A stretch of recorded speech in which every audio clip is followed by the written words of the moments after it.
So, on to game-based research methods. Obviously, on your upcoming market research toolbox report, you have gamification on that list, and I believe prior to our conversation, you didn't have games on the list, but now you do.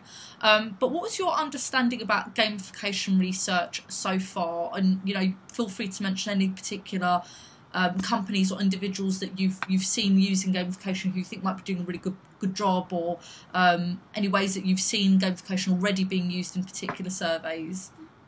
I think there's only really a very small handful of experts about gamification. Right. I know one of them works for, I believe, TNS, and he's there in the UK, and as I get older, my mind is not real good with names. But one of the other people who I have the greatest respect for in our industry, who I converse with quite a bit, is Bill McElroy at Socratic Technologies, and he has really spent a significant amount of time studying gamification, and he did a real interesting paper last year about the proper uses and the proper times to gamification. Right. But even that comes down to what kind of gamification are we talking about? Yeah, because there is no broad one way of doing gamification. It's multivariated, and so it all depends on that. But I think gamification is a very key tool for us to put in the toolbox and to be able to use, particularly with younger people, right? Because we have to get their attention first, right? And just sending them a survey, they're probably not going to pay any attention at all. Right.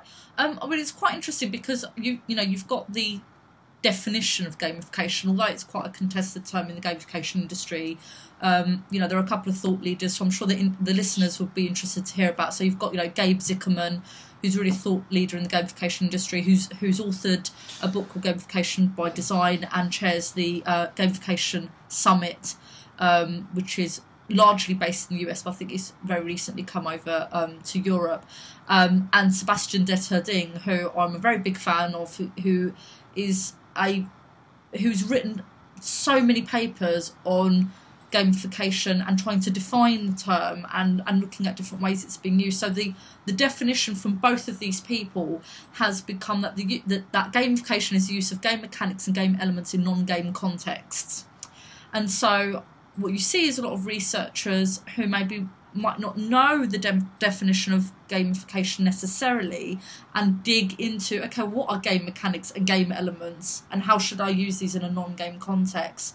But are still, what's quite interesting is that maybe they're not using gamification to the definition, but what I love is that for the first time in a very long time, by the looks of it, people are stopping to look at the design of the survey and try to make it better. Whether they're labelling it as gamification erroneously or not, it's great that people are saying, actually, should this be worded in a different way? Could this be made to look more interesting in terms of the user experience, the user-centered design? Could that be improved?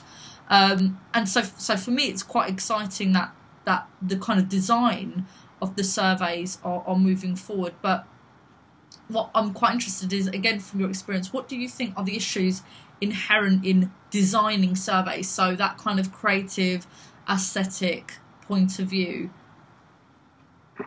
I think there's a general problem with the way surveys are created. Right. And I've heard this for a decade or more. Right.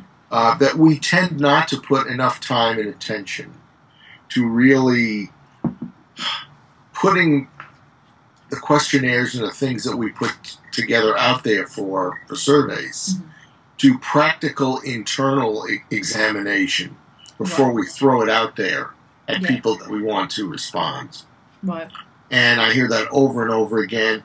And I think that's only going to become more and more an issue. Because the more we rely on technology and the more we roll out new technology for research purposes, the less we're going to lean back and really put any reliance on the standards and the building blocks, the foundations that we need behind our research. Yeah. I hope that answers your question, but I think it does. Yeah, it does.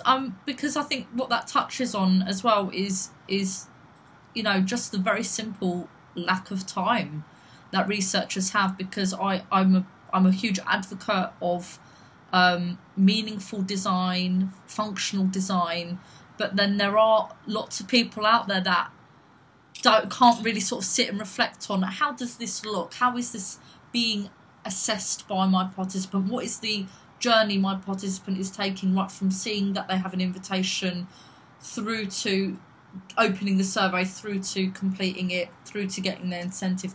A lot of researchers might not have the time to do that, so the sort of design element might get left behind, but of course the technology is accelerating. So my personal opinion is that, you know, a time restraints are really such a big obstacle to overcome.